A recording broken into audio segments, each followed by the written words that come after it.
சீமான் அவர்கள் ஏதோ வானத்திலிருந்து குதிச்சரல. இங்கே தமிழகத்தில் இருக்கக்கூடிய ஒரு அரசியல்வாதி தான். அதே சினிமா துறையை சார்ந்தவர் தான்.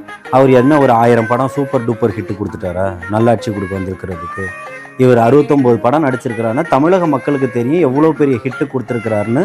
இந்தியாவிலே இன்றைக்கி மிகப்பெரிய 2ஆம் இடத்துல சம்பளம் வாங்கக்கூடிய அளவுக்கு இருக்கக்கூடிய ஒரு நடிகர்னா, தமிழகத்தில் முதன்மையான ஒரு நடிகர்னா அவர் தான். அது மறுக்கிறீங்களா?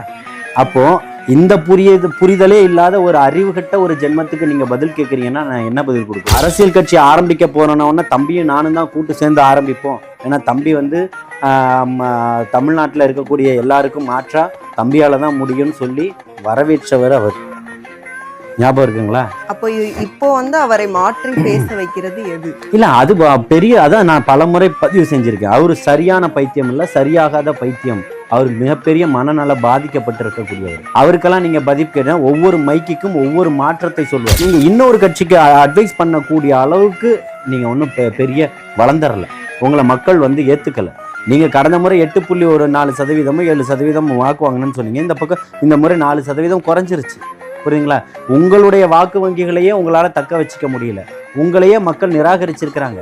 மக்கள் யார் தேவை என்று ஒரு தேர்வு செஞ்சு ஒரு ஜனநாயக முறைப்படி தேர்ந்தெடுத்திருக்கிறாங்க. இன்னும் முழுசா ஒரு மாசம் கூட நிறைவடையலை.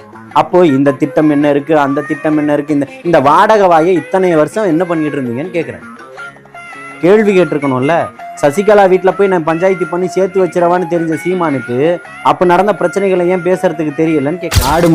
ஆடு மாடை வளர்த்து இந்த தமிழ்நாட்டை காப்பாற்றி முன்னெடுத்து கொண்டு வந்துடலாமா ஹெலிகாப்டரில்? சொன்னாரா இல்லையா? அரசியல் அறிவுன்றது அறிவன் என்ன அடிப்படையில் ஒரு அறிவோட பேசணும்.